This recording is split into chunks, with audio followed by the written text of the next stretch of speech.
백지화됐던 동남권 신공항 건설이 대선 공약으로 급부상하면서 울산시가 유치 경쟁에 따른 대책 마련에 들어갔습니다. 하도급 공사를 미끼로 억대의 금품과 향응을 제공받은 재건축 조합장이 경찰에 붙잡혔습니다. 직권남용 혐의로 기소된 윤종호 북구청장에 대한 첫 공판이 오늘 열립니다. 울산 지역 응급의료 시설의 필수 영역 충족률이 전국에서 부산에 이어 두 번째로 높은 것으로 나타났습니다. 여러분 안녕하십니까? 8월 14일 화요일 UBC 굿모닝 울산입니다. 밤사이 1mm 안팎의 약한 비가 내린 울산 지방은 오늘 대체로 흐린 날씨가 예상됩니다. 아침 최저 기온은 23.1도, 낮 최고 기온은 29도로 예상됩니다. 비구름은 오늘 밤부터 다시 영향을 미쳐 모레까지 30에서 80mm의 비가 내렸다 그쳤다는 반복하겠습니다. 울산기상대는 이번 주 내내 낮 최고 29도에 머물며 무더위가 한풀 꺾이겠다고 예보했습니다.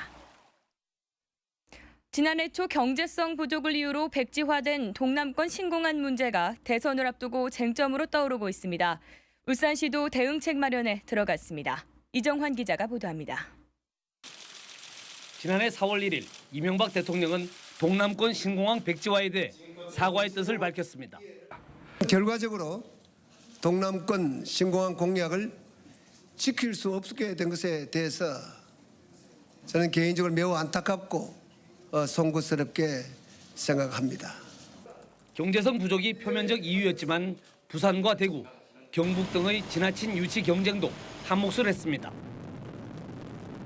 연말 대통령 선거를 앞두고 동남권 신공항 건설이 다시 수면 위로 떠오르고 있습니다. 새누리당 박근혜 후보와 민주통합당 문재인, 정세균 후보 등 여야의 대선 후보들이 잇따라 신공항 건설을 공약으로 내세웠기 때문입니다. 이런 가운데 부산과 대구 경북의 국회의원들도 각각 동남권 신공항 유치 법안을 내놓으면서 벌써부터 경쟁 과열 조짐마저 보이고 있습니다. 국토해양부도 내년에 항공수요 조사 예산 10억 원을 신청하면서 신공항 논란은 더욱 뜨거워지고 있습니다. 이에 따라 울산시도 다시 신공항 건설이 대선 공약으로 떠오를 것에 대비할 방침입니다. 신공항 건설의 필요성은 울산시도 인식을 같이 하고 있습니다. 인근 시도하고 협력을 통해서 신공항이 건설될 수 있도록 우리 시도 같이 노력을 할 계획입니다. 울산에서 발생하는 항공화물은 우리나라 전체의 7.5%, 전지산업 등 첨단 산업이 본 궤도에 오를 경우 그 비중은 더 늘어날 것으로 전망됩니다. 이에 따라 신공항 건설이 또다시 무산되지 않도록 울산을 비롯한 영남권 5개 시도가 원점에서부터 진지하게 재논의해야 할 것입니다. UBC 뉴스 이정환입니다. 직권남용 혐의로 기소된 윤종호 북구청장에 대한 첫 재판이 오늘 열립니다. 북구는 역대 구청장 4명 가운데 3명이 법정에서는 불명예를 안게 됐는데 윤 구청장의 직무정지 여부가 관심사입니다. 조윤호 기자의 보도입니다. 검찰이 윤종호 북구청장을 기소하면서 적용한 혐의는 행정심판법 위반. 윤 구청장이 울산시의 행정심판위 결정을 무시하고 코스트코의 건축 허가를 1년 동안 내주지 않은 것은 직권남용이라는 겁니다. 하지만 구청장 측 변호인단은 중소상인을 살리기 위한 자치단체장의 재량을 지나치게 축소한 것이라고 반박합니다. 또 전국적으로 구명운동이 거센 가운데 법원이 구청장의 직무정지에 해당하는 금고 이상의 실형을 내리지 않을 것으로 기대하고 있습니다. 이 무슨 사실관계를 다투는 재판은 아니고 법률 해석판이라서 재판 자체가 이렇게 길게 갈 내용은 아닌 걸로 보여요. 이게 직권남용죄로 이렇게 처벌하는 거는 부당하다는 게 우리 입장입니다. 형사소송과는 별도로 진정유통단지 사업협동조합이 북구청을 상대로 낸 10억 원의 손해배상 심리도 오는 30일부터 열립니다. 이번 윤 청장의 법정 출두로 역대 민선 북구청장 4명 가운데 3명이 법정에서는 악순환이 반복되고 있습니다. 이번 재판은 업무상 비리나 선거법 위반이 아니라는 점에서 지난 2005년 전공로 파업 징계를 거부해 직무를 정지당한 이상범 전 북구청장 재판과 비슷한 성격입니다. 다만 유죄 판결을 받을 경우 대법원의 확정 판결까지 상당한 시일이 걸릴 것으로 예상돼 남은 임기 동안 구청장 지위를 유지할 것이란 관측도 나오고 있습니다. 대형마트를 둘러싼 중소상인과 시민단체의 반발이 거센 가운데 법원이 어떤 판단을 내릴지 귀추가 주목되고 있습니다. UBC 뉴스 조인호입니다. 아파트 재건축을 추진하는 조합장이 하도급 공사를 미끼로 업체로부터 돈을 받아 경찰에 붙잡혔습니다. 지난 6월 프라임뉴스가 보도한 것인데 경찰은 재건축 조합 비리 수사를 확대하고 있습니다. 보도에 김규태 기자입니다.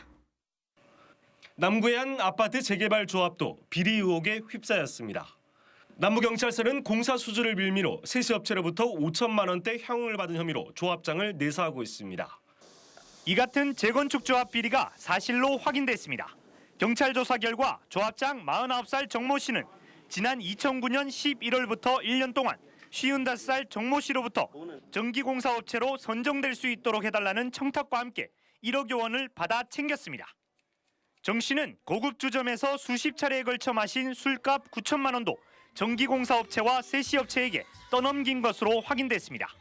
조합장이라는 신분을 내세워 영세업자들로부터 돈을 받았지만 정작 공사는 다른 업체가 맡았습니다.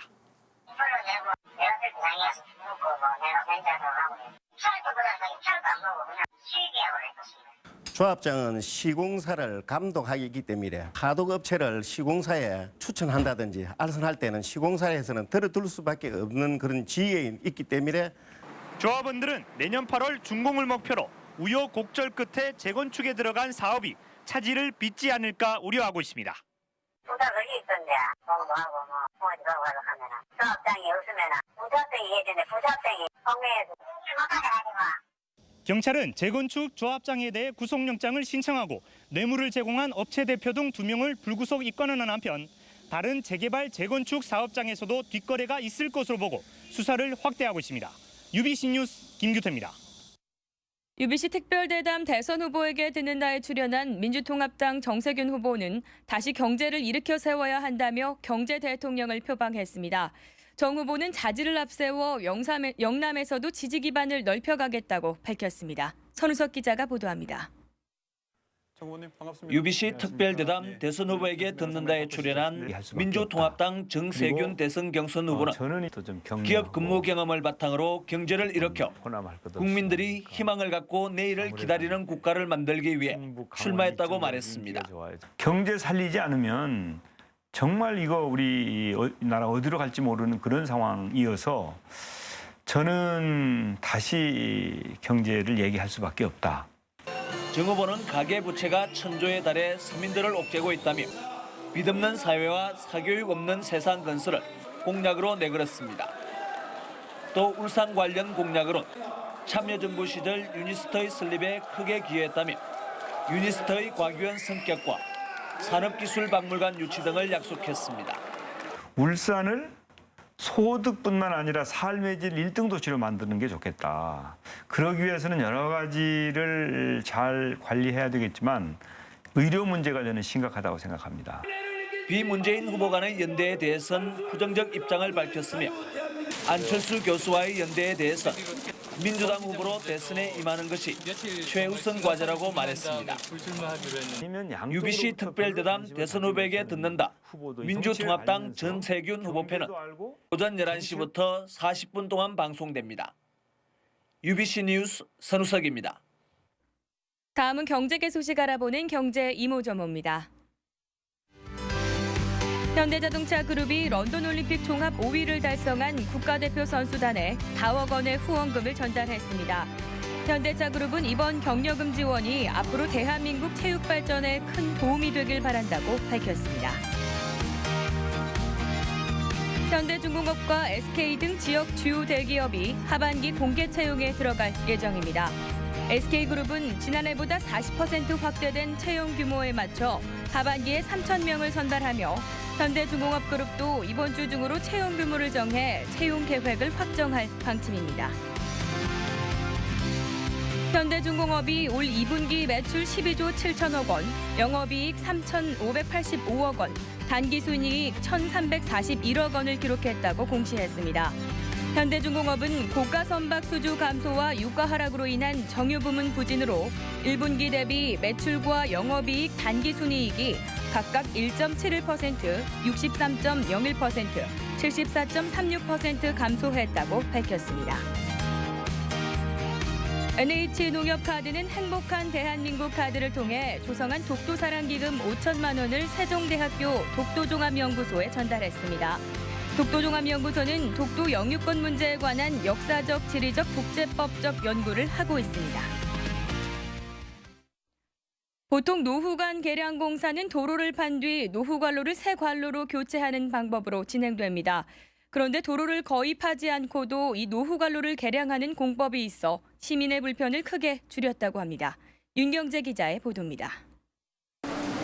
트럭에 둥글게 감긴 파이프가 조금씩 풀리더니 지하 수로 안으로 들어갑니다. 관갱생공법이라는 새 기술로 노후관로를 개량하는 공사입니다. 이 공법은 기존의 노후관로를 그대로 둔 채 관로 안으로 PE 라이너라는 플라스틱 파이프를 집어넣습니다. 여기에 강한 열로 압착하면 파이프가 팽창해 기존 관로에 단단하게 들러붙습니다. 35년 넘게 지나 녹슬대로 녹슨 노후 관로는 플라스틱 파이프로 코팅돼 수명이 50년 연장됩니다. 기존 노후 관로 교체 공사는 관로의 도로를 모두 뜯어내야 했지만 광갱생 공법을 쓰면 파이프가 들어가는 곳과 나가는 곳에 3m 넓이의 구멍을 뚫기만 하면 됩니다. 기존 공법보다 도로를 95%나 덜 파도 되고 시공도 빨리 끝나 단수 기간도 평균 100일에서 25일로 75일 단축됩니다. 차량 통행이 많은 곳이나 도심에서 주로 활용돼 공사 관련 민원을 크게 줄일 수 있습니다. 교통량이 많고 도로 굴착이 힘든 구간에 대해서 기존 간에 대한 갱생 공사를 시행하고 있으며 도로 굴착을 하지 않음에 따라 교통 통행에 지장이 없이 공사를 시행하고 있습니다. 이번 공사는 울주군 삼동면 대암댐부터 동구 대형 조선소까지 공원 용수를 실어 나르는 28km 관로 가운데 1.8km 구간. 한국수자원공사는 주민 불편 해소를 위해 가능한 새 공법을 확대해 나갈 계획입니다. UBC 뉴스 윤경재입니다. 자매 살해 사건을 수사 중인 경찰이 대규모 수색을 중단하고 연고지 수사를 강화하기로 했습니다. 지난 주말 부산 천마산과 한박산 일대를 대대적으로 수색한 경찰은 별다른 성과를 거두지 못하자 김홍일 주변 인물들과 김 씨가 자주 놀러 간 곳 등에 대한 탐문 수사를 하고 있습니다. 경찰은 김홍일을 숨겨주는 사람에게는 범인 은닉죄를, 경정적인 제보를 한 사람에게는 심의위원회를 거쳐 신고 포상금을 지급할 계획입니다. 울산 지역 응급의료시설의 필수 영역 충족률은 전국 상위권인 것으로 나타났습니다. 보건복지부가 지난해 전국 응급의료기관을 조사한 결과 울산은 시설과 장비, 인력 등 필수 영역 충족률이 85.7%로 부산에 이어 두 번째로 높았습니다. 병원별로는 권역별 응급의료센터인 울산대학교병원과 지역 응급의료센터인 동강병원, 지역 응급의료기관인 남울산 보람병원과 서울산 보람병원이 상위권으로 평가됐습니다. 울주군 상북면 궁군정 초등학교 소호분교에 산촌 유학을 하려는 도시 학생이 몰리면서 지난해 14명이던 학생 수가 올해 31명으로 늘었습니다. 울산시 교육청은 이에 따라 2학기부터 복식 수업을 하는 5, 6학년을 분리하고 교사도 3명에서 4명으로 늘릴 예정입니다. 교육청 관계자는 2009년부터 소호 산촌 유학센터가 학생들의 방과 후 교육을 맡고 주민들이 많은 관심을 가졌기 때문이라고 설명했습니다. 제67주년 광복절을 맞아 울산에서도 다양한 기념 행사가 열립니다. 광복절인 내일 오전 10시 문예회관에서는 광복절 경충식이 열리고 이어 오전 11시에는 고원 방상진 의사 조형물 제막식과 추모 행사가 개최됩니다. 또 오늘부터 사흘간 울산대공원 남문광장에서 열리는 나라꽃 무궁화 전시회에서는 시민들에게 무궁화 묘목과 꽃고추 3,000그루를 나눠줄 예정입니다. 울산시와 녹색에너지 시민포럼이 오는 21일 태화강 백로 생태학교를 개최합니다. 이번 행사에서는 종이 백로 만들기와 태화강 탐사 등 체험학습을 통해 국내 최대 백로 번식지인 태화강 3호 대숲의 보존 가치를 조명할 예정입니다. 이상으로 UBC 굿모닝 울산을 마칩니다. 고맙습니다.